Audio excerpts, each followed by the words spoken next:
L'Église chrétienne Maranatha est présente dans des nations de tous les continents de la planète.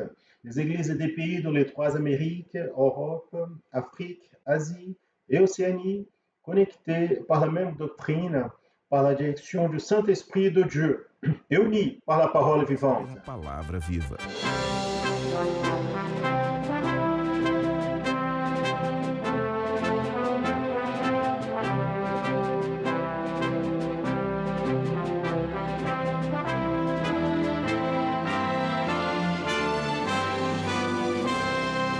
Des frères et sœurs de toutes les parties du monde participent d'un même culte, ensemble, dans un même corps et dans un même esprit. À travers le système de transmission, les membres de l'Église chrétienne Maranatha de toute la planète vivent un moment d'unité et de communion comme l'ont vécu les Hébreux à leur sortie d'Égypte et les disciples avec le Seigneur Jésus à la veille de sa mort à la croix de Calvaire. Des personnes de toutes les parties du monde sont touchées par l'évangile éternel et par le message du retour imminent du Seigneur Jésus.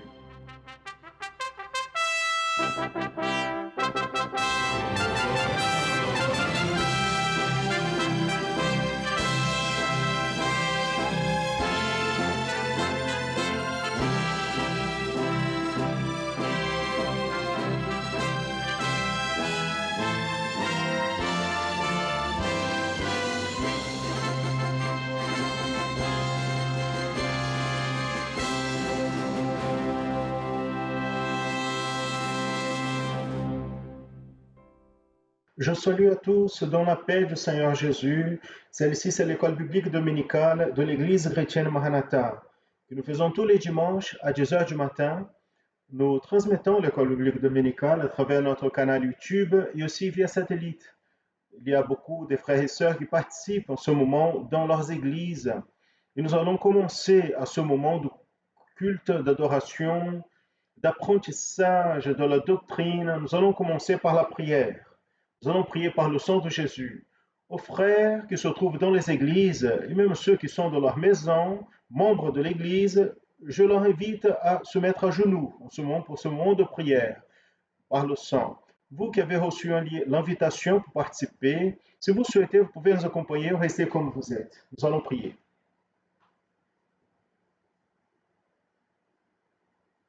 Seigneur, nous prions par le pouvoir qui est dans le sang de Jésus. Nous demandons, Seigneur, le renouvellement de notre communion avec ton esprit, à travers le pardon de nos péchés, par l'opération du sang de Jésus, que nous puissions avoir ce pardon.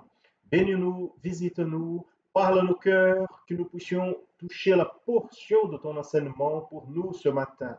C'est la prière que nous faisons par le sang et au nom de Jésus. Amen. Tous peuvent s'asseoir. Nous allons chanter une louange au Seigneur. J'invite tous à participer de cette louange. Les paroles vont être affichées à l'écran et dans la séquence de cette louange, le passage de Tigueiros va nous apporter la première partie du message ce matin.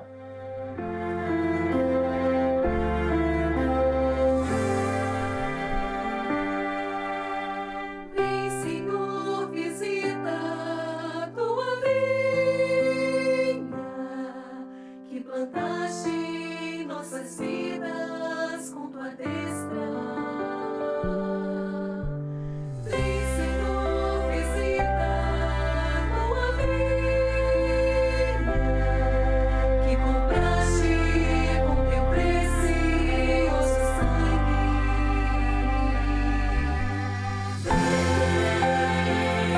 Vem, visita-me, oh, vem, purifica-me.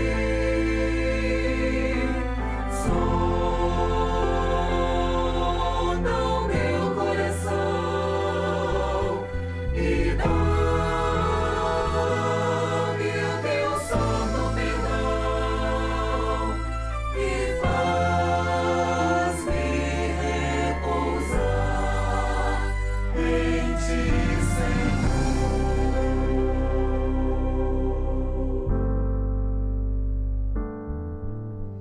Quero ser, Senhor, teu servo amado, pois confio em teu poder, ó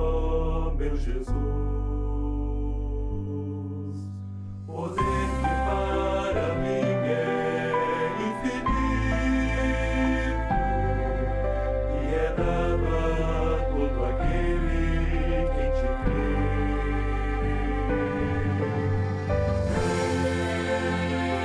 Vem, visita-me, oh vem, purifica-me, sonda o meu coração e dá-me o teu santo perdão e faz-me repousar em ti, Senhor.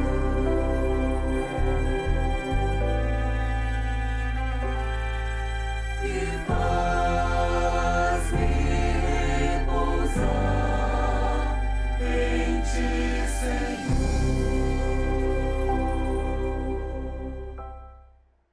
Je veux saluer à tous dans la paix du Seigneur. Aujourd'hui, notre école biblique dominicale, le 13 décembre 2020. Nous rappelons nos frères et sœurs encore une fois le soin par rapport à la pandémie qui est là. Nous sommes vigilants par rapport à ce sujet. Nous avons déjà donné des orientations aux pasteurs, aux membres de l'Église, afin qu'ils ne soient pas exposés en ce moment. Le pasteur dispose de toute orientation pour garder au pas les cultes présentiels. Ainsi, c'est à critère du pasteur. En rappelant que nous préférons qu'il n'y ait pas des cultes où l'Église est présente aujourd'hui et le jour d'après, il y a des problèmes avec des gens qui ont été contaminés. Ainsi, nous pouvons éviter en ce moment la contamination qui touche tout le pays. Personne ne sait le résultat de tout cela que nous sommes en train de voir, pas seulement au Brésil, mais à l'étranger. On parle des vaccins, on parle beaucoup de cela, mais il faut attendre un peu.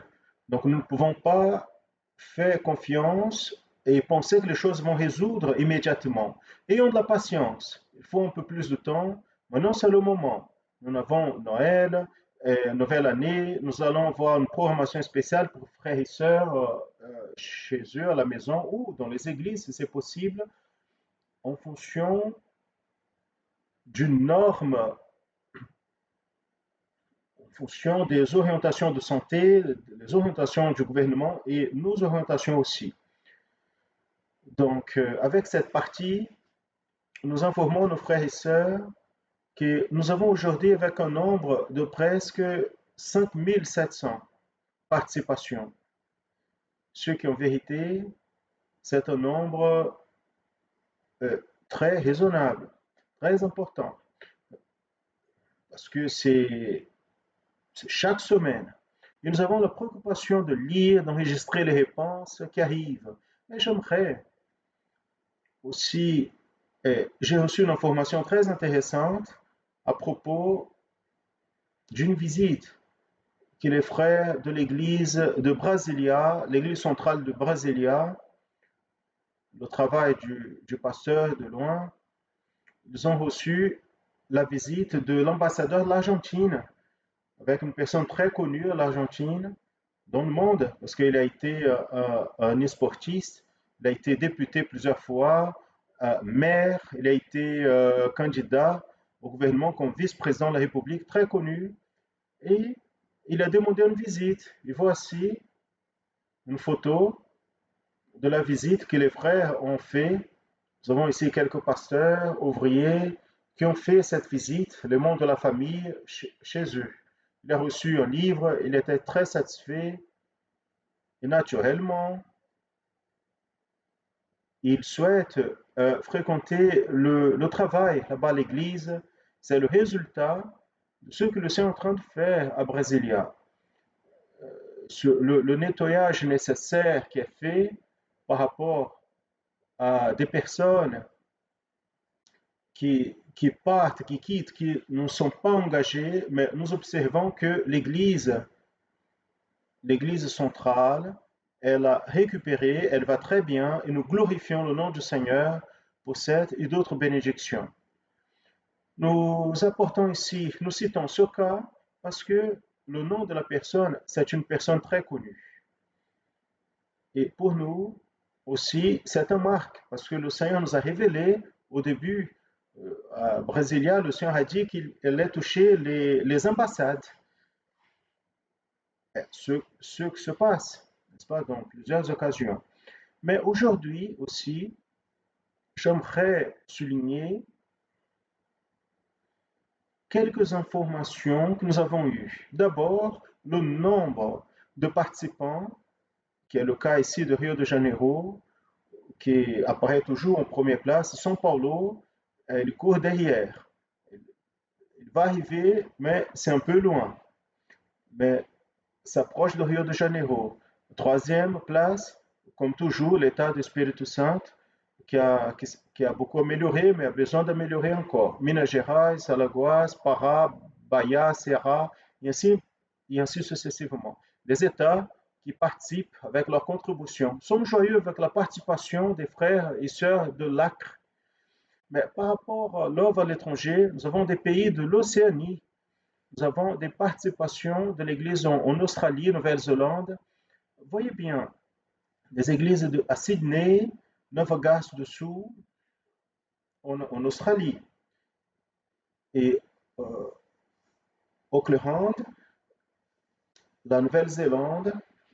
En Asie, nous connaissons Malaisie, il y a un nouveau groupe là-bas, la Corée, qu'on connaît déjà, Japon. En Afrique, nous avons des diverses églises en Angola, Pasteur José Eduardo, qui nous a connus aussi, Pasteur Yuan, Antonio Muniz, Moçambique, plusieurs villes de Moçambique aussi, les responsables, Oscar, Kiatanouan, et d'autres frères là-bas. Au Ghana aussi, l'église de Tekima, la province de Bongo, le pasteur Istef Sawiri, un serviteur de Dieu, aussi son frère, le pasteur Emmanuel Sawiri, de la même famille. Du Kenya, nous avons, mes frères et sœurs, ainsi au Malawi, au Burundi, en Amérique du Nord, nous observons une croissance dans la participation des frères et sœurs dans l'Amérique du Nord. Ils sont presque proches à plus grande correspondance qu'en Amérique du Sud, à part le Brésil, c'est la Bolivie. La Bolivie, elle participe de manière fréquente avec le plus grand nombre de participations. Des églises de Russie, le nombre de 36, y compris quelques-unes en Europe. Et nous avons aussi, mes frères, quelques frères, quelques contributions ici. J'aimerais, avant de commencer le sujet, de montrer à nos frères et sœurs quelques aspects. On a besoin de comprendre, mais avant, je vais me rappeler ici d'une église, une église qui se trouve aux Açores. C'est une partie du Portugal, outre-mer, ce n'est plus le continent. C'est une grande bénédiction. Nous avons en Colombie, aussi Pérou, en Argentine. Et de certaine manière, mes frères, nous ne pouvons pas laisser de citer tout ce qui est là. Mais j'aimerais parler à propos de l'église à Stockholm, le pasteur Atre, à Copenhague aussi, église à Vienne. Nous voyons si bien en Suède comme au Danemark, euh, en Autriche, en Irlande aussi. Et par rapport à la Suède et au Danemark et Autriche, le pasteur Lodge, c'est le pasteur responsable. Mais il y a aussi le pasteur qui se trouve dans cette région, déjà ordonné. Et son témoignage est le suivant. J'aimerais lire. Je salue les frères dans la paix du Seigneur. Je m'appelle Atle. Je suis euh, donc, norvégien, mais j'habite en Suède. Je suis pasteur de l'église Maranatha en Scandinavie. C'est au nord, il fait beaucoup froid ici. J'aimerais remercier à tous qui prient pour nous, parce que à chaque jour, la grâce de Dieu nous fortifie et nous donne la vie pour continuer à servir. Cette bénédiction vient de vos prières et de la vie en communion dans le corps de Christ. Comme un exemple, je peux citer l'école biblique dominicale. Quand nous avons reçu les sujets et quand nous l'étudions, nous nous approfondons dans la parole et le Saint-Esprit nous enseigne la doctrine en fortifiant notre foi et en renouvellement la vie et l'espérance. Spécialement, il dit comme pasteur, je dis que pour moi, c'est un repos de recevoir un sujet qui donne une direction du Saint-Esprit, qui opère et nous bénit à chaque semaine. Je glorifie au Seigneur pour le corps de Christ, la manière comme le Seigneur opère à travers l'enseignement, la révélation, aussi pour la communion que nous avons dans l'amour de Dieu. Encore une fois, je remercie aux frères pour les prières et le fait de nous sentir ensemble dans le Seigneur. Et nous attendons le retour du Seigneur Jésus, la paix du Seigneur. Amen. Nous avons reçu ici le pasteur Bergson, les informations à propos de l'église de Milan et de Rome. Ici, des observations en rappelant le bénéfice de l'école biblique dominicale.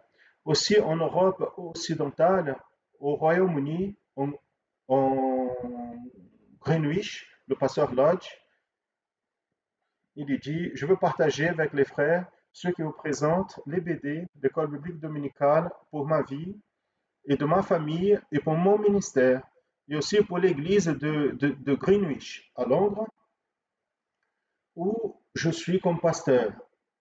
Ce sont passés déjà plus de 40 ans que Dieu m'a appelé pour cette œuvre. Et malgré tout ce temps, je suis toujours surpris du fait que les BD continuent à être une source inépuisable de révélation qui dirige notre vie et nous donne la certitude que nous sommes dans le bon chemin. Que Dieu bénisse à tous.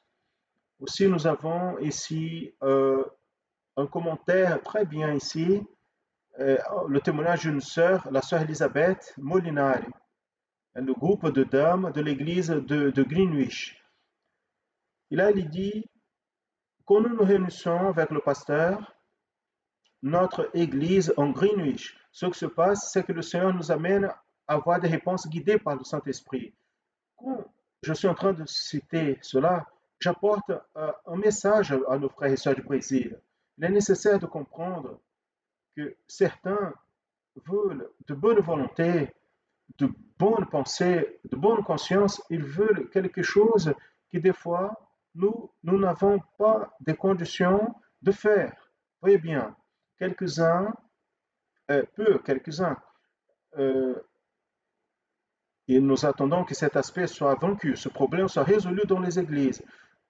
Quand nous sommes en train de poser les questions ici, nous sommes en train de donner les réponses au pasteur, à l'ouvrier. Il entre dans notre site, il reçoit les réponses. Donc, lui, il sait comment il va développer cela. Notre fonction est de poser la question et après apporter les réponses de manière générale, dans des grandes lignes. Maintenant, ce qui va se passer d'important, c'est le mercredi, quand le pasteur va se réunir avec les sœurs, quand il va se réunir au samedi, quand il va traiter du sujet de la manière comme il trouve mieux, il va éteindre le sujet. Parce que le temps est court ici, vous allez comprendre. Je suis ici, je suis en train de parler à 19 minutes, à 13 minutes. Vous voyez bien. Donc, nous avons beaucoup de choses à dire, mais vous allez comprendre que ce qui est important, c'est l'essence. Et les questions que nous posons ici, par exemple, ce dimanche maintenant, il y a des réponses qui ont besoin d'être repensées. Les frères et sœurs ne peuvent pas simplement répondre sans ouvrir la parole, sans aider les uns les autres, sans avoir un diacre pour diriger ou un pasteur, une sœur plus expériente, un jeune plus expérience. C'est ça que c'est important. La didactique la plus moderne qui existe, nous sommes en train d'appliquer. Pourquoi? C'est la participation. entendre, écouter des messages, vous le faites de n'importe où. Tout le monde prêche que Jésus est bon, il sauve, et c'est bon, et c'est ça, c'est exactement. Et d'autres choses encore merveilleuses, des éloges à propos de Jésus, les personnes aiment cela, ça c'est très bien. Mais ce dont nous avons besoin en ce moment, c'est de comprendre que nous sommes en direction à une fin. Nous avons un but. L'Église, elle vit ces derniers jours ici. Le message d'hier, ce n'est plus différent, mais elle a des caractéristiques nouvelles. Donc la participation de l'Église, la tradition et d'autres encore restent derrière. Je ne suis pas en train de dire que les églises traditionnelles, non. Je dis, quand l'homme, la personne comprend qu'il simplement, il doit vivre de tradition, il ne va pas réussir à arriver là-bas. Il n'est pas, nous pouvons dire, averti par la parole. Et en ce moment, plus que jamais, la parole, c'est une advertance à l'Église afin qu'elle se prépare. Nous ne connaissons ni le jour ni l'heure, mais nous savons que le retour de Jésus est proche. Voici le signe qu'elle a, un signal très connu, un signe très connu. Les gens sont sans expliquer ce fait, la science court derrière, les buts sont là, mais la vérité c'est que il y a un signe. Et l'Apocalypse dit de ce moment d'une manière très claire.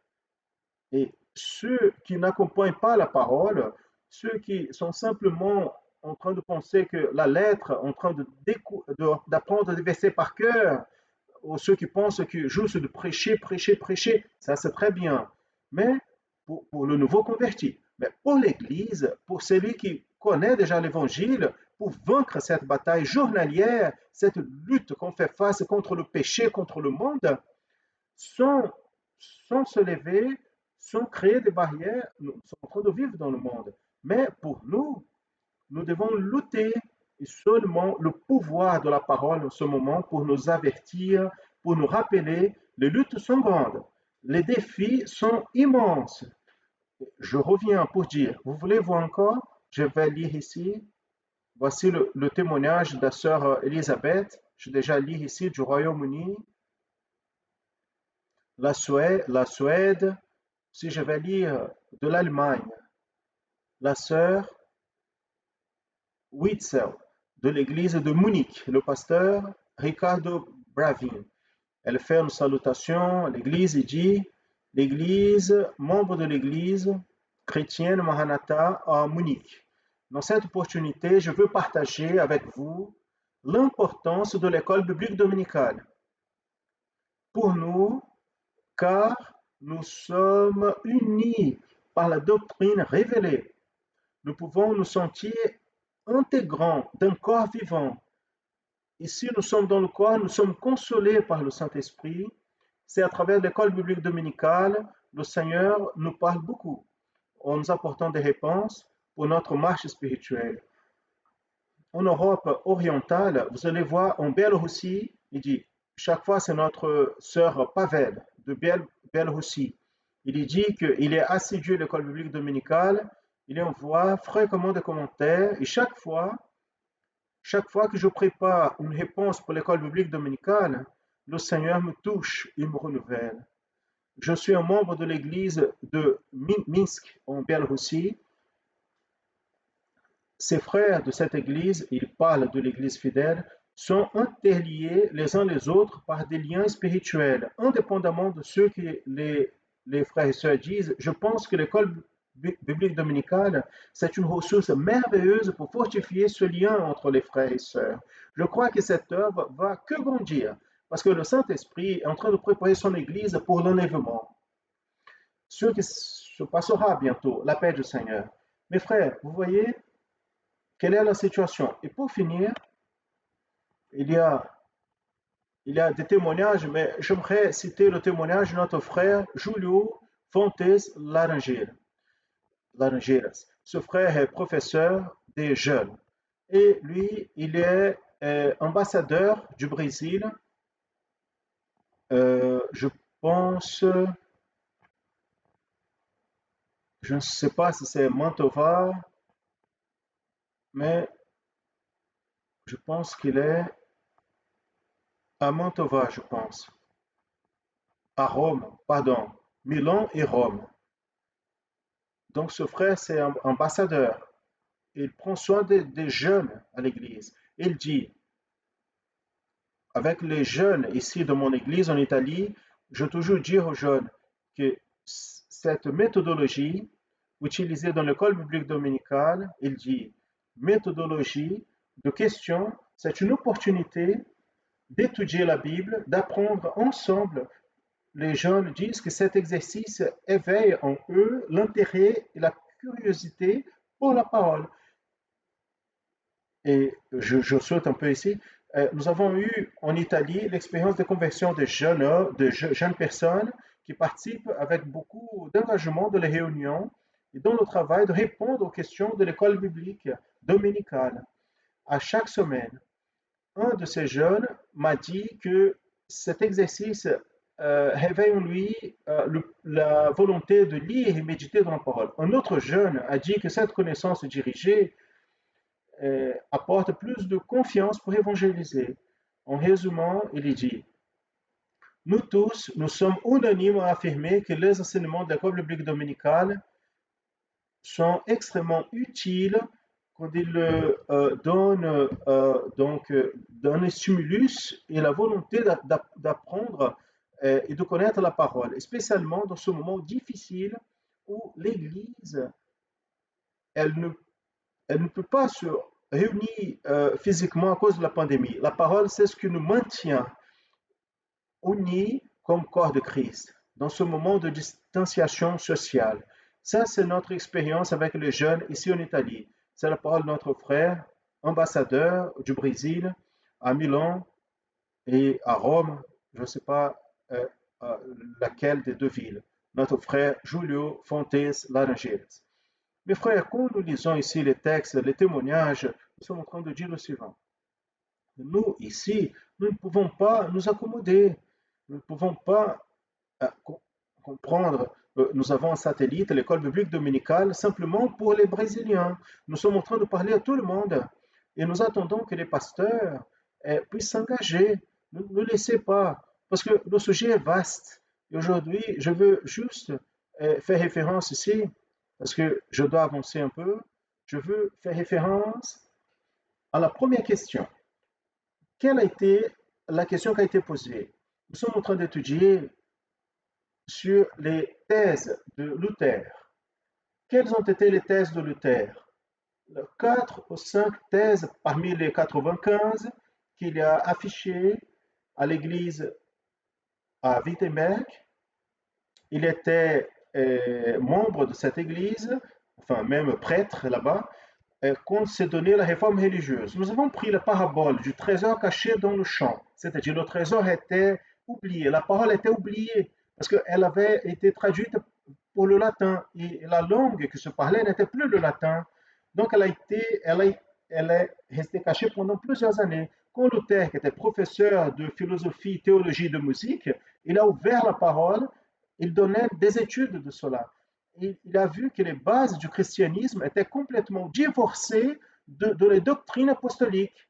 Donc, il a mis les bases, il a écrit 95 thèses. Il voulait arranger son église, bien évidemment. Mais, de manière doctrinaire, c'était des 4 ou 5, nous pouvons dire 4 qui étaient les plus importantes. Je pose la question ici, quelles ont été les premières doctrines citées par Luther, parmi les 4? Donc les 3 premières des 4, nous avons vu à propos de Jésus comme le seul médiateur entre Dieu et les hommes. Et tout le monde sait, Jésus est le médiateur. Et là, je pose la question à vous qui êtes assis au banc maintenant, où se trouve le texte de la parole qui dit cela? On a posé la question, très ancien, qui assiste tous les jours, pour toutes les années, la Bible sur cela, il ne savait pas où se trouvait le texte. C'est ça le problème. Cela ne peut pas se passer. Donc, nous devons connaître la parole, lire la Bible, méditer, et quelques textes, nous devons même apprendre par cœur des fois. Nous avons la réponse Il y a un seul médiateur entre Dieu et les hommes. Je suis le chemin, la vérité et la vie. Personne. Je ne suis pas un, je suis le chemin. L'article est défini. Donc, ce sont les positions que beaucoup de personnes très anciennes dans les églises de tradition, ils ne connaissent pas. Ils parlent, mais ne connaissent pas le texte. Ils ne vont pas plus profondément pour comprendre cette valeur pour leur vie. Mais veuillez bien le suivant. Nous avons le sacerdoce universel des chrétiens. Jésus comme le seul médiateur. Après, il y a le sacerdoce universel des chrétiens où l'homme, il n'a plus besoin d'intermédiaire. Il n'a plus besoin de verre d'eau. Il n'a plus besoin de personnes importantes. Il peut aller directement à Dieu. Il y va au nom de Jésus, par le sang de Jésus. Et la lutte qu'on fait face aujourd'hui et dans toutes les époques, c'est d'annuler le pouvoir du sang de Jésus avec la paresse de prier, parce qu'ils pensent que c'est une presse. Mais ils laissent de faire, c'est pas parce que c'est une presse, il laisse de faire parce que pour lui c'est commode de ne pas prier. Il ne veut pas prier par le sang, parce qu'il pense qu'il peut aller tout seul, sans besoin de Dieu, sans besoin du Saint-Esprit. Il est devenu si important, il est devenu si important, si connu, il sait prêcher si bien qu'il n'a plus besoin de la prière par le sang de Jésus. Et nous, comme œuvre, nous devons dire au monde seulement le pouvoir du sang de Jésus. Notre vie est cachée dans cela, qu'est le Saint-Esprit. Le Saint-Esprit, c'est celui qui nous relie à l'éternité. C'est celui qui révèle la parole, où se trouve le prophétique dans la parole. Quand on enlève le sang, on enlève la vie. Le corps devient de la chair, il n'a pas de vie. C'est pour cela que les personnes inventent des choses pour remplacer le pouvoir du sang. Mes frères, j'avance un peu dans le temps aujourd'hui, mais cela est nécessaire. J'avais besoin d'apporter à la mémoire de beaucoup de frères et sœurs ici sur ce sujet. Quelques-uns n'arrivent pas à continuer. Ils n'arrivent pas à comprendre parce qu'il est plus facile de changer de religion, est plus facile de changer d'idée que de vie. Est plus facile de dire que tu es très fatigué, tu sers beaucoup, à beaucoup d'années à Dieu, et maintenant, là où tu es fatigué de servir, tu es fatigué de servir, Jésus a dit, venez à moi ceux qui sont fatigués et opprimés. Ça, c'est une oppression. Personne ne sert le Seigneur par fatigue. Il n'a pas besoin de votre fatigue. C'est vous qui avez besoin de lui. Quand vous prêchez par gratitude. Vous ne prêchez pas par obligation. Donc, mes frères, ces inversions qu'on voit en ce moment sont si dangereuses dans la vie spirituelle de ceux qui sont accommodés, ceux qui ne veulent pas chercher le Saint-Esprit pour avoir les révélations, ne veulent pas. C'est plus facile de prêcher, aller faire donc un petit cours biblique pour faire des choses dire des nouveautés. Il y a quelques jours, on a vu quelque chose. Le citoyen a dit que la Bible a deux parties, ceux qui sont en faveur et ceux qui sont contre. C'est-à-dire, il a voulu montrer que la Bible est divisée. Il n'existe pas cela. Quand on parle que Judas était d'un côté, il parlait de traître, n'avait rien à voir avec l'évangile. Quand on parle d'Abraham, Abraham était en train de suivre son destin. C'était le destin de la foi. Lot, il est allé en train de suivre une autre chose, son intérêt. C'était Sodome et Gomorre, son intérêt. Et il a fini pour perdre sa vie là-bas. Donc, dit apporter certaines idées comme ça, dire que dans, parmi les apôtres, il y avait la division. Parmi les apôtres, il n'y avait pas de division. Parce que quand Thomas, il a eu le doute, et il a eu parce qu'il n'a pas reçu l'imposition de main. Les autres avaient reçu l'imposition de main. Lui, non. Donc, le texte montre clairement. Donc, c'est une division de ceux qui sont dans l'esprit et ceux qui sont au dehors de l'esprit. Donc, il n'y a pas de division. La Bible n'a pas de division. La Bible a un mystère. Le mystère est là-dedans. C'est le Saint-Esprit. Il n'y a pas de division de ce mystère. Mais pour justifier la manière de vie, pour justifier le fait de renier les principes de base de l'œuvre, les personnes sont en train d'inventer n'importe quoi. Mais je veux dire, nous sommes ici pour dire il y a seulement le pouvoir du sang de Jésus. Nous sommes en accord avec la parole révélée. Ce n'est pas par la lettre, parce que la lettre tue. Et ceux qui donnent la vie, c'est l'esprit. Nous ne sommes pas contre ceux qui est derrière la lettre, qui vivent d'autres choses. Non, absolument, il a le droit. Mais dire et de faire ce que c'est la grande vérité de ce moment, c'est impossible. Je vais revenir ici encore pour un dernier texte de la parole. La troisième question. J'ai laissé la deuxième pour que les personnes puissent répondre. Quel a été le bénéfice que tu as reçu quand tu as connu cette doctrine? Mais la troisième question, elle disait, sois vigilant et confirme les restants qui étaient pour mourir. Quelle a été la question? En considérant la valeur de la parole dans nos jours, le commentaire que nous avons est d'abord être vigilant. Le moment, c'est de vigilance. C'est l'église que nous avons étudiée à propos de cette église le dimanche dernier, l'église prophétique, quand elle se préparait pour la fin prophétique de l'église de ces derniers jours. Ce qui se passait, c'était une parole d'advertance de la partie du Seigneur. Sois vigilant, parce qu'il y a un restant qui est là pour se finir. Un restant confirme les restants, ceux qui étaient pour mourir. Ne laisse pas qu'ils meurent. Et notre fonction, c'est celle-là aujourd'hui. Il y a un restant, un rémanescent de serviteurs de Dieu qui ne peuvent pas mourir dans ces dernières heures. Parce que beaucoup en ce moment se montrent est indifférent à l'œuvre parfaite de Dieu dans votre vie. Et un autre verset que nous avons cité ici aussi dit Apocalypse 3.3.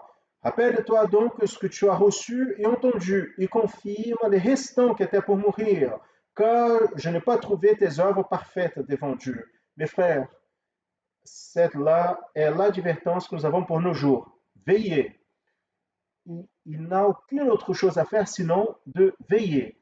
Car sur toi je viendrai comme un voleur, et tu ne sauras pas l'heure que je viendrai sur toi. Je veux dire aux frères et sœurs que j'avançais un peu dans mon horaire aujourd'hui, et j'attends que j'espère que les réponses que le pasteur Juste va donner, plus le travail des enfants, elles puissent avoir la place encore dans ce temps-là. Je ne sais pas si les gens de la production vont pouvoir faire cette adaptation. En nous rappelant, nous sommes beaucoup avancés dans le sujet aujourd'hui et les prochaines questions seront données demain, aujourd'hui encore après l'école biblique dominicale. Que Dieu bénisse à tous, la paix du Seigneur.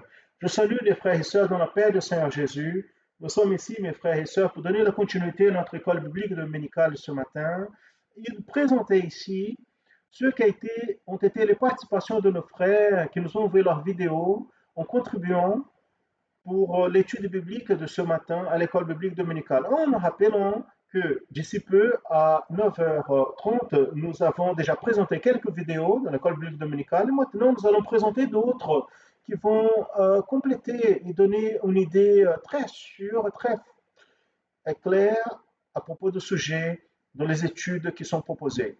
Nous allons donc maintenant présenter les premières collaborations de nos frères et sœurs dans les vidéos liées à la réponse de notre première question. Notre première question est la suivante. La question nous dit,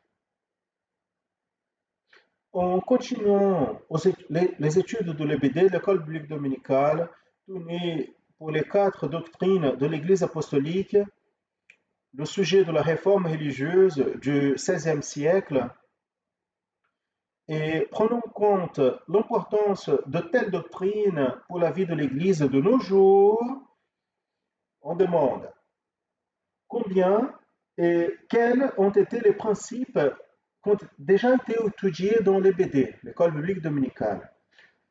Pour cette question, qui est liée aux 4 principes de la réforme religieuse du XVIe siècle, et que ces principes, le mot principe ici veut dire la base doctrinaire des apôtres qui ont été réédités dans la réforme religieuse du XVIe siècle. Passons donc à la réponse à cette première question. Nous allons compter avec la collaboration de nos frères, tout d'abord de Bahia, l'État de Bahia au Brésil, notre frère le jeune Wilson. Il vient du groupe de jeunes de l'église de Macarani à l'intérieur de Bahia.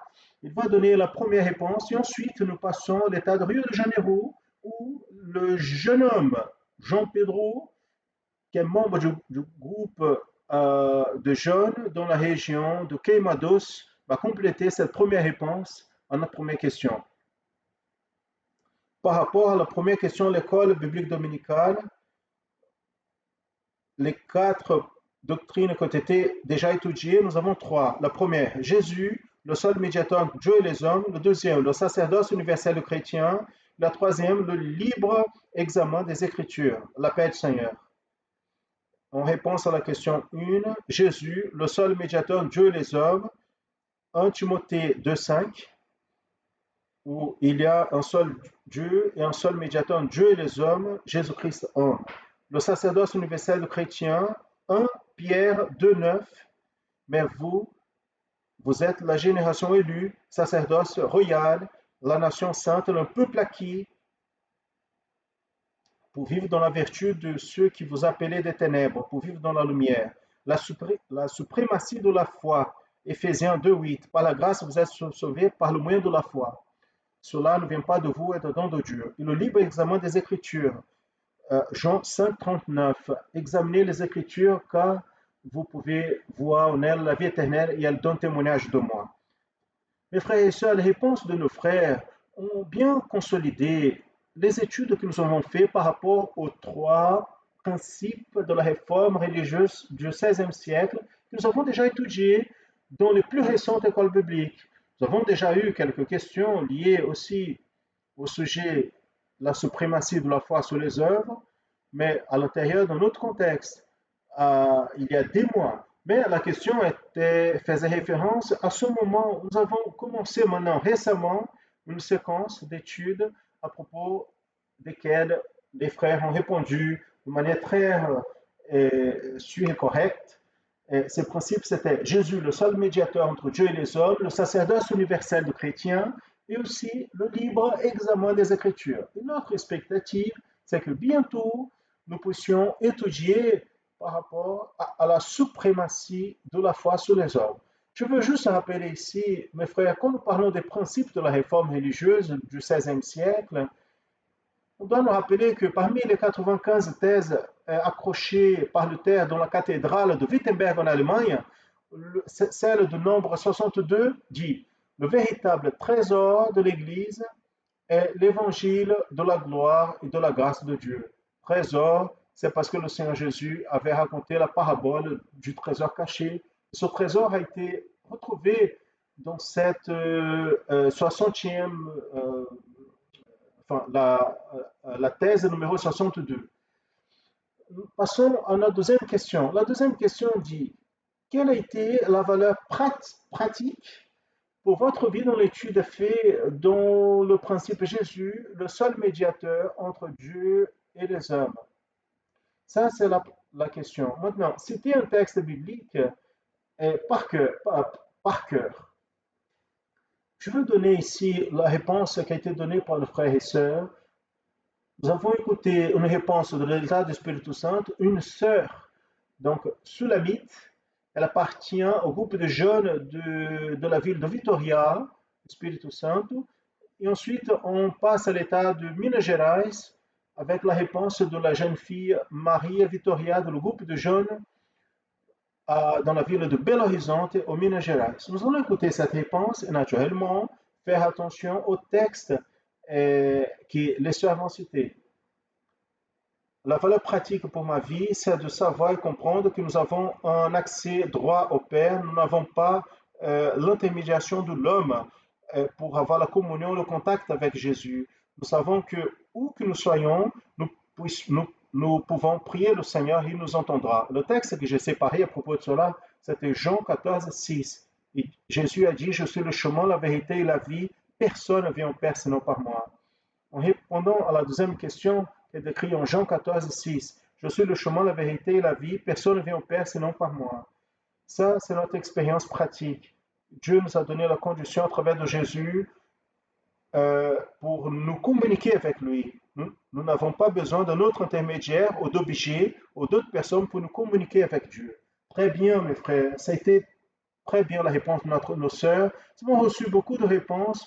Plusieurs textes cités en 1 Timothée 2,5 comme Jean 14, 6 Hébreux aussi, la lettre aux Hébreux, et plusieurs citations de nos frères et sœurs ont donné en répondant à la question selon son expérience personnelle liée à la question pratique dans la vie du frère, de la sœur, à propos de ce principe Jésus, le seul médiateur entre Dieu et les hommes.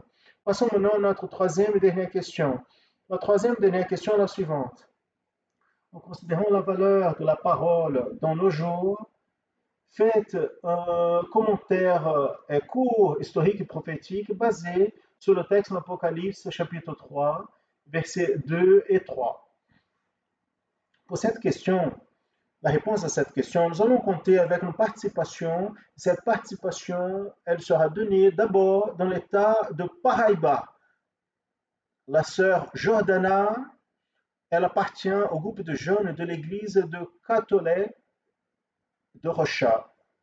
C'est une des villes dans la région de Paraíba. Et ensuite, nous allons passer de l'autre côté de l'océan. Nous allons au Portugal.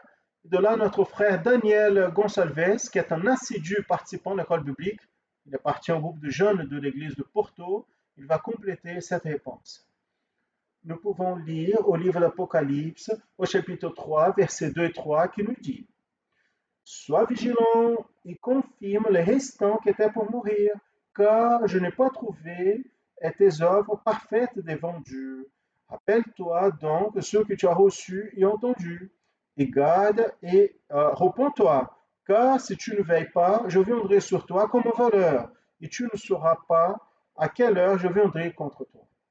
Nous pouvons dire que la parole clé ici, c'est la vigilance. Malheureusement, quelques-uns de l'église de Sardes n'ont pas donné de la valeur au projet. Aujourd'hui, prophétiquement parlant, nous avons besoin de veiller et donner de la valeur à la doctrine, les dons spirituels et la révélation. Le moment que nous vivons, c'est un moment du bientôt, c'est le moment de veiller. Et nous, comme serviteurs du Seigneur, nous ne pouvons pas laisser d'être attentifs et devant les faits qui passent à côté de nous. Celui qui ne veille pas, il va être pris par surprise. Le commentaire historique que je fais, c'est le suivant. Dans toutes les époques, ils avaient des hommes fidèles et infidèles à Dieu. Et dans l'église de Sardes, n'a pas été différent. Dieu n'a jamais laissé de parler à l'homme. L'homme a toujours été conseillé à veiller dans sa vie et à se dédier prophétiquement. Il convient de dire que Jésus est aux portes et bientôt, très bientôt, Jésus viendra chercher son église fidèle. Et un conseil pour nos jours se trouve en Matthieu chapitre 24, verset 42-44, qui dit: Veillez donc, car vous ne savez pas à quelle heure viendra votre Seigneur. Mais considérez cela, si le père de famille sait à quelle veillée de la nuit viendrait le voleur, il allait veiller, il ne laisserait pas sa maison être cambriolée. Donc, soyez éveillés aussi, car le Fils de l'homme viendra dans un moment où vous ne pensez pas. Très bien, mes frères et sœurs.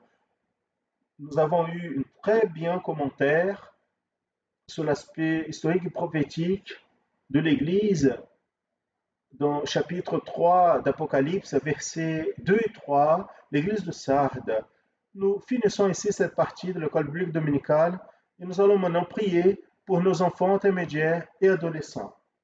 Nous allons demander maintenant qu'ils se mettent en position de révérence devant le Seigneur, où qu'ils soient, pour recevoir cette prière. Et le Seigneur Jésus a une grande bénédiction pour nos enfants intermédiaires et adolescents.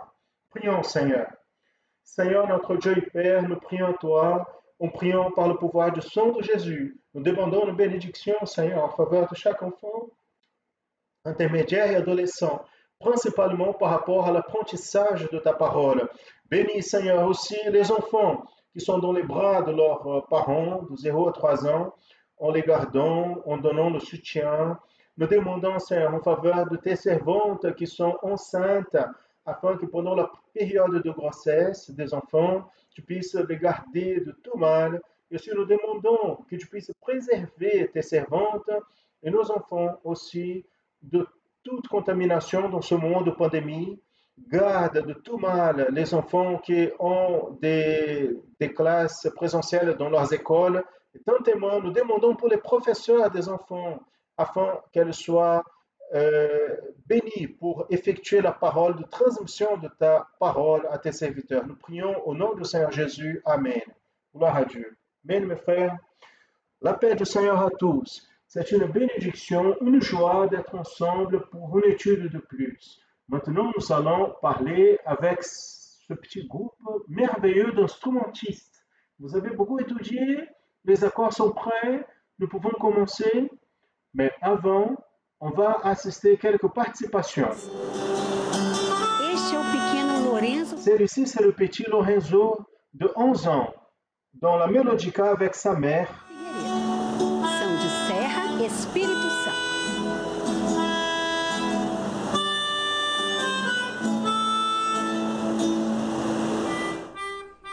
Laura Lani, elle a 6 ans de Viçosa, Minas Gerais. Gerais.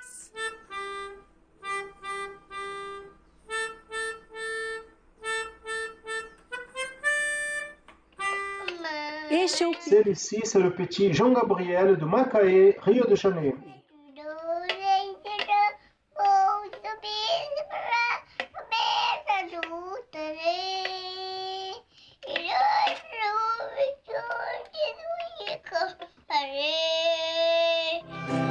representando Voici qui représente les classes Anna Clara, Jennifer, Victoria, Alex, Emmanuel et Lucas de Araçariguama, São Paulo.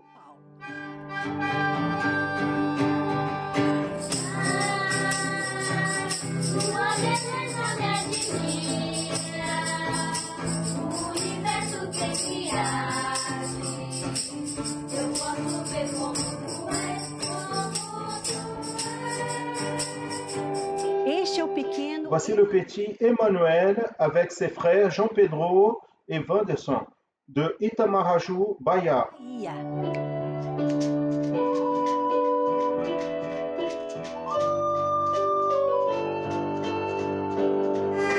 Crianças e adolescentes Des adolescents de Londrina, Paraná.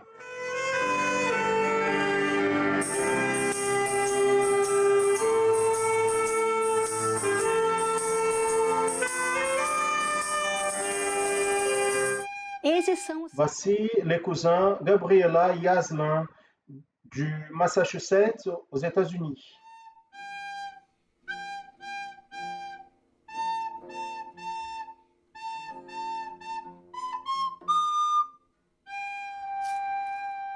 Davi David et Esther de Toledo, Paraná.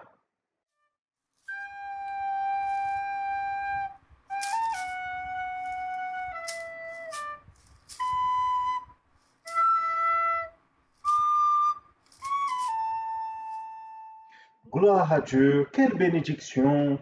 Nous allons maintenant nous rappeler rapidement les accords.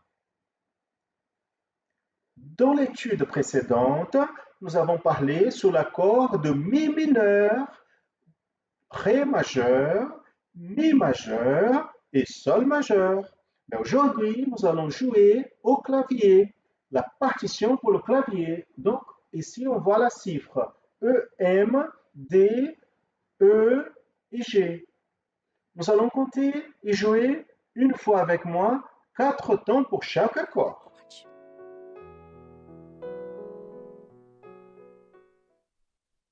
Sol, Si, Mi, Mi menor. 1, 2, 3, 4. Fá sustenido, Lá, Ré, D, Ré maior. 1, 2, 3, 4. Sol sustenido, Si, Mi, é Mi maior. 1, 2, 3, 4. Sol, Si, Ré, G, Sol maior. 1, 2, 3, 4. Maintenant, nous allons connaître la partition. Nous allons donc apprendre de manière simplifiée l'introduction de la louange Maranatha, Jésus bientôt viendra. Voici le pentagramme de la manière que nous avons déjà appris pour la flûte douce, pour la mélodica. Ici en haut, je vous ai mis les chiffres. Donc voici le rythme 4-4, nous savons déjà les dièses. Maintenant, nous allons lire les notes, voir le ton et les chiffres correspondent exactement dans quel moment l'accord sera fait. Donc, quand nous allons jouer la note sol avec la main droite, avec la main gauche, on va faire le EM. Quand nous allons jouer la note Fa, dièse, dans la main droite, nous allons faire avec la main gauche l'accord D. Encore une fois, la note Sol pour l'accord EM, dans la note Fa dièse, D, diapositive suivant.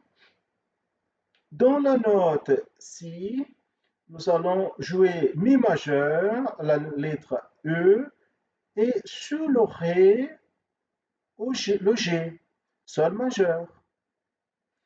Je vais maintenant passer tous les accords avec la main gauche.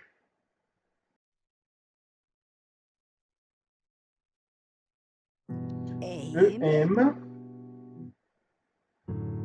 D, EM, D, E, G. Nous allons jouer avec moi 4 temps pour chacun. Nous allons nous entraîner. 1, 2, 3, 4. 3, 4. 1, 2, 3, 4. 1, 2, 3, 4. 1, 2, 3, 4. 1, 2, 3, 4. 1, 2, 3, 4. 1, 2, 3, 4. Très bien. Maintenant, je vais mettre la main droite. On va compter. 1, 2, 3, 4.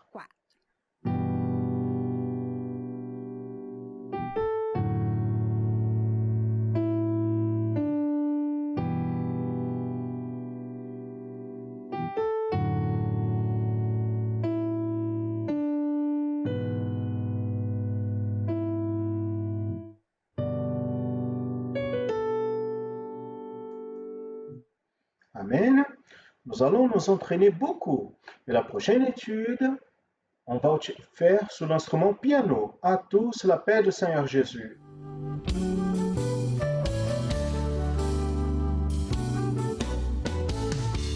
Ele virá no meio da noite, o noivo vem buscar a noiva amada. Ele vem pra ir a Nova Jerusalém, resgatará o povo que anda na luz. Os dias são de trevas, eu sei, mas para a igreja brilha a glória de Cristo Jesus. Enche tua candeia, deixa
Je veux saluer à tous dans la paix du Seigneur Jésus, et spécialement les enfants intermédiaires et adolescents.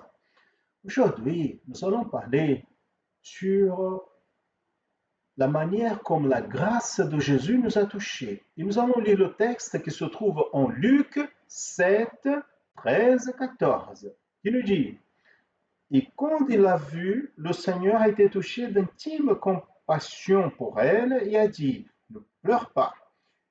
Et en s'approchant, il a touché le cercueil, et ceux qui l'amenaient se sont arrêtés. Il a dit: Jeune homme, je te dis, lève-toi. Jésus, il est venu à ce monde pour sauver les pécheurs.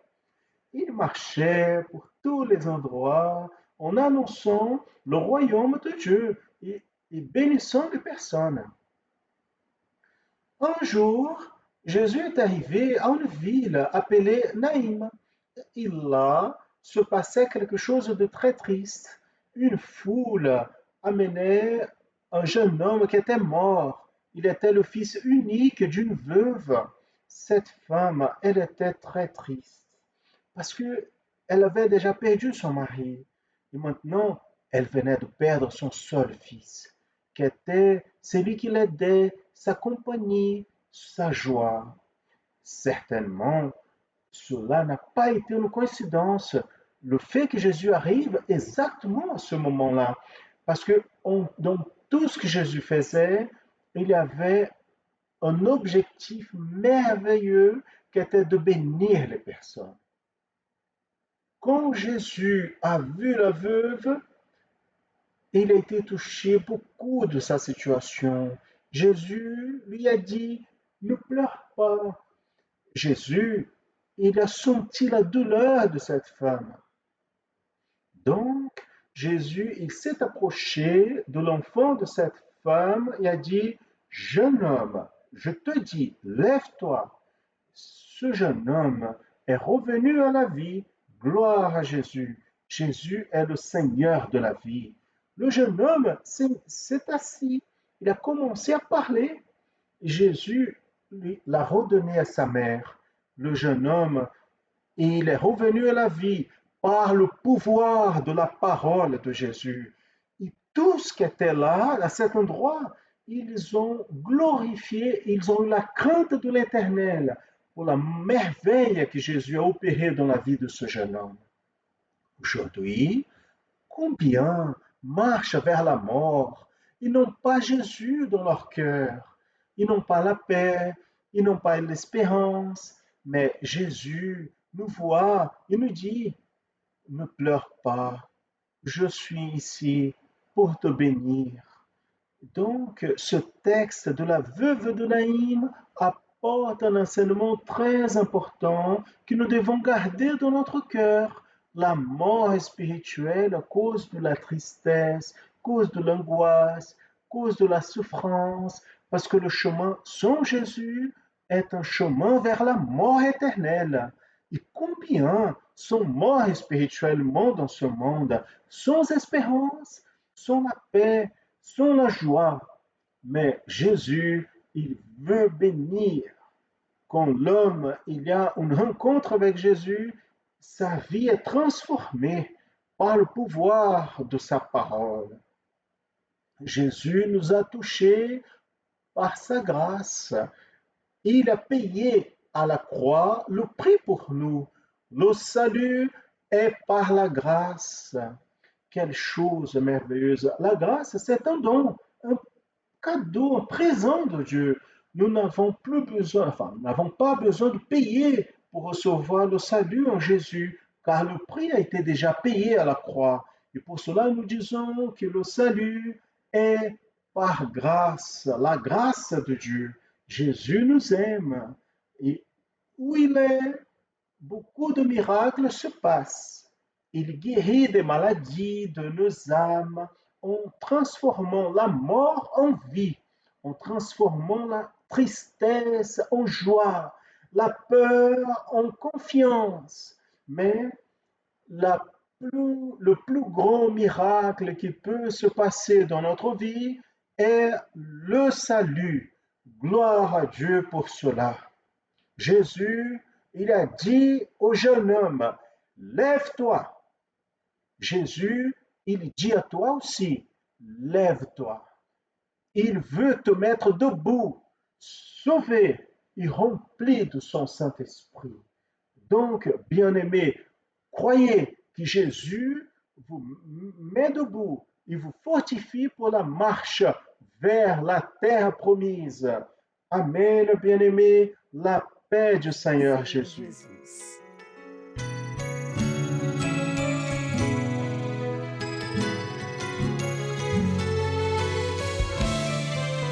Se eu falo do grande amor do Pai, grandes bênçãos poderei contar. Se eu canto as maravilhas que Ele faz, o louvarei eternamente. Grande é o amor do Pai, maravilhas Ele faz. Quando a igreja canta e ora sem cessar, Santo, justo e fiel, sua promessa cumprirá. Breve vem nos buscar. Maranata, Jesus vem. Maranata, Jesus vem. Breve vem nos buscar. Maranata, Jesus vem. Maranata, Jesus vem. Breve vem nos buscar. Breve vem nos buscar. Breve vem nos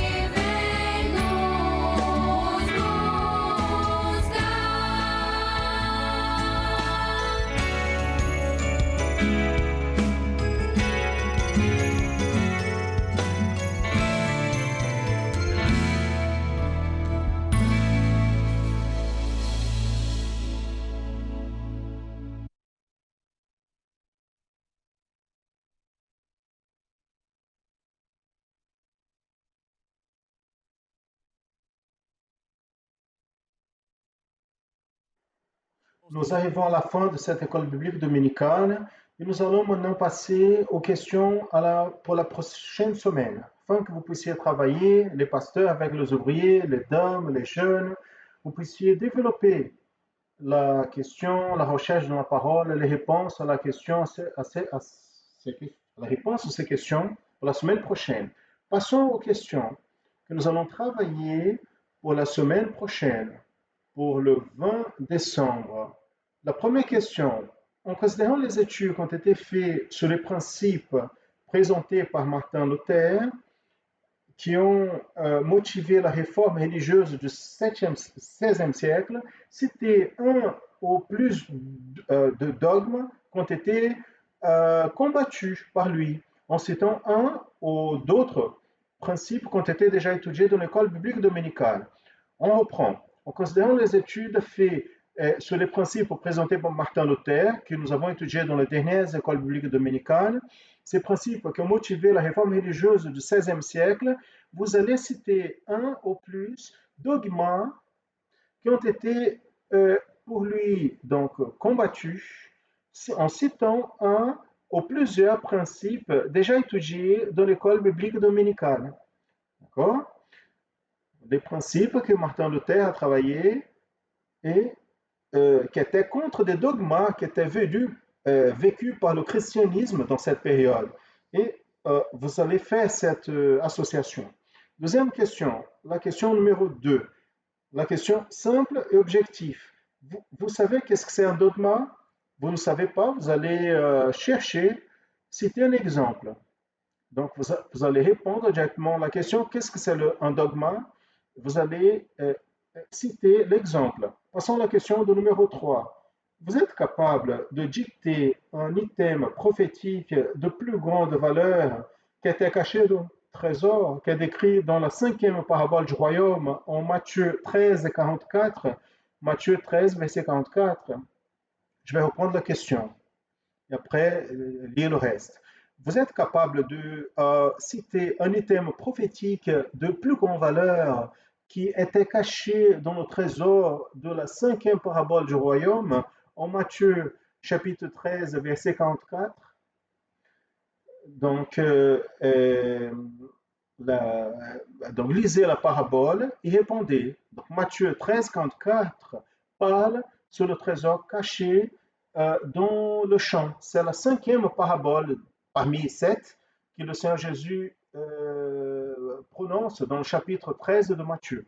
Donc vous allez lire Matthieu 13, 44 qui parle de trésor et la question demande que tu puisses dire, informer, pointer prophétiquement un item prophétique à l'intérieur du trésor. Qu'est-ce qu'on a retrouvé?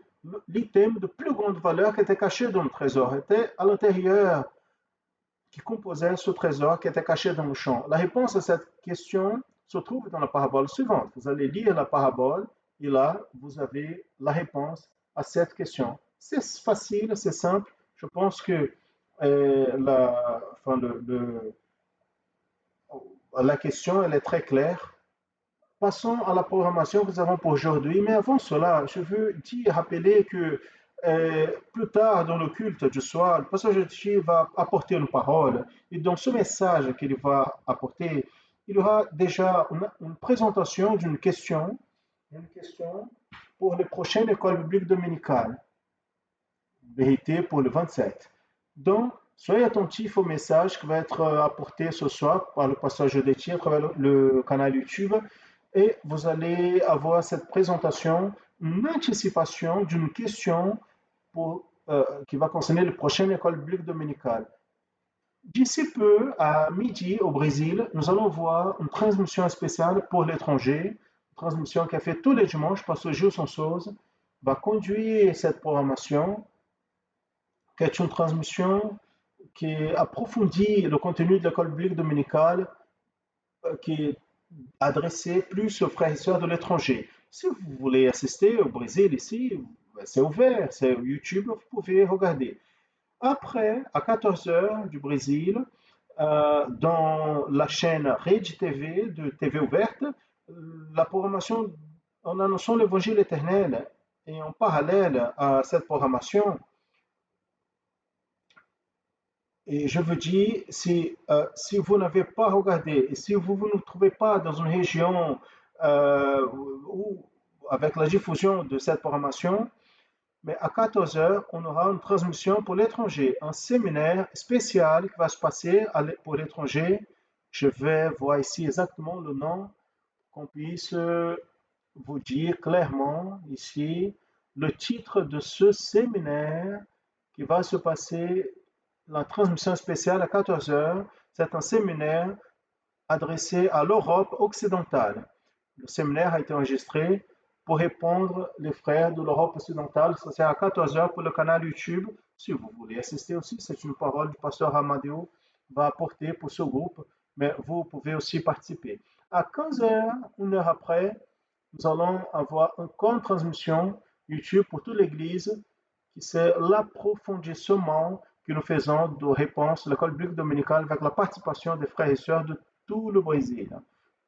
Nous avons aussi nos réseaux sociaux. Accompagnez-nous, suivez-nous. Vous avez toutes les informations nécessaires, donc des nouvelles, les orientations, informations. Ça, vous allez être à jour avec les informations. Et après 20h, donc, nous allons voir le culte qui sera transmis à travers notre canal YouTube. Amen. Nous allons maintenant prier et remettre sur l'autel du Seigneur cette période. Vous qui êtes à l'église, vous êtes à la maison, je vous demande que vous vous mettiez debout pour ce moment de prière. Nous allons prier. Seigneur, nous louons ton nom, nous glorifions, Père, pour ta bénédiction, pour ta présence parmi nous, pour la direction de ton Saint-Esprit, pour la manière merveilleuse, Seigneur, comme tu agis dans nos vies, de la manière comme tu nous diriges tous les jours. Nous glorifions pour cette école biblique dominicale, ce culte, pour ta présence, pour l'opération de ton esprit, pour ton enseignement. Nous demandons que tu puisses recevoir sur ton autel et que continue à nous parler le long de cette journée en nous bénissant dans les autres programmations de l'Église. Nous prions, maintenant nous disons que la grâce merveilleuse du Seigneur et Sauveur Jésus-Christ, L'amour de Dieu, notre Père éternel, les douces, saintes et éternelles consolations du Saint-Esprit reposent sur vous, frères, et sur tout le peuple de Dieu depuis maintenant et pour toujours. Amen. Même mes frères et sœurs, la paix du Seigneur Jésus à tous.